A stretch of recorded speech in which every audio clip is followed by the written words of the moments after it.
Welcome to a brief tutorial on how to use APA format, but more specifically how to navigate through the QTEL website to a particular resource that we have found favorable for finding information on APA format and writing. If you go to sites.google.com/site/UMSL QTEL, this will open up the UMSL QTEL Quality Teachers for English Learners website. I have found it really simple just to type in UMSL QTEL within my Google search bar.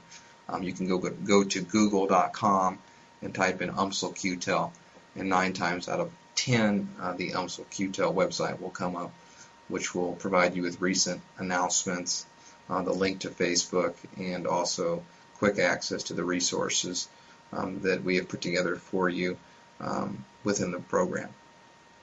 In our tutorial here, we're seeking out information about APA format. If you click on QTEL Program Resources, this will take you to a list of books, handouts, videos, and websites. The last website here states that we have a link to a site that you may reference for writing in APA format. We'll click on Writing in APA Format, and this takes us directly to Purdue Online Writing Lab. This is a website that is kept current with information about APA format and writing, and I believe that topics that would be most relevant for your work at this point would be in regards to citations and references. And we'll go ahead and click on Basic Rules for having a reference list. On this page, it indicates that all lines after the first line of entry in your reference should be indented 1/2 inch from the left margin. This is called a hanging indentation.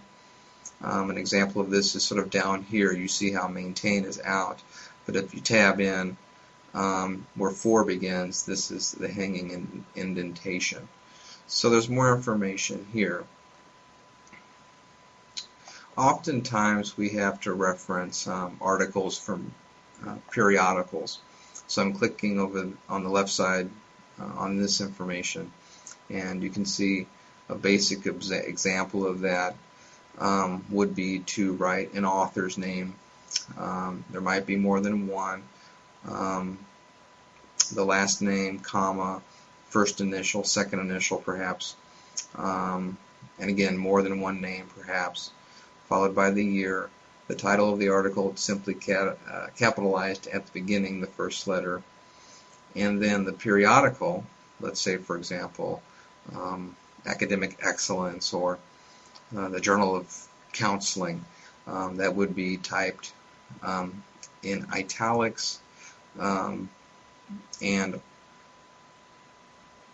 more than just a capital at the beginning would be used. After that, a comma and a volume number from the periodical, perhaps an issue number, and then the page numbers. Another one to look at within our brief tutorial would be referencing books. Just like the periodicals, there is a hanging indentation in your reference list, so you can see that you would have an author with last name and possibly a first initial and middle initial with the year of publication, and then unlike a periodical where it begins without italics, the title of your book actually is italicized, and capital letters are used at the beginning of the title of the work, and maybe even after a colon. And then at the end, there isn't an issue number. There's simply just a location of the publisher. So you can reference the site and sort of see exactly how to do it, and it really makes the process easier than it would be if you were just simply trying to look it up in a book or something. And referencing is always changing, and new ideas are being out there. Referencing electronic sources can be challenging, so again, this website would be a website we would highly recommend that you reference as you learn how to do these types of things within your papers. Another area I'd like to discuss would be using citations. There are basic facts or basic rules for citing in your work. We'll look here on this page here. There's information about short quotations. If you actually want to write verbatim what someone has written in a text by just copying exactly the way it was read in the book, you would say, for example, in this case, according to Jones, most likely the author of the book, which was published in 1998, the following, and it's in quotes, and then the quotes end right after the word, and then the page number is an important piece of information to include, so that someone could go back to Jones' work published in 1998 to find this quote on this page. There's also rules for long quotations. Those are written differently if there's more than 40 words. And then if you're paraphrasing information, there are rules for that as well. I also would like to take a look at citations. We're moving over here.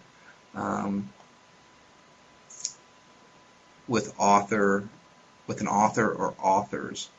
The key point here is that when you're citing a work within a body of text, that if there are 5, you would list them. But if it's 6 or more, it's simply the first author's last name by et al., period, and then the year of the work. If it's 3 to 5, you mention it at the beginning, and then for every time thereafter, citing it in the work, you use et al. So this is sort of one that you might, a rule that you might come across more than just once, unlike maybe that rare reference that you're trying to figure out how to properly write from the internet or something like that. So again, this is a valuable website, and there are samples of papers, reference lists, citation usage, and much more that is outside of the time frame within our tutorial.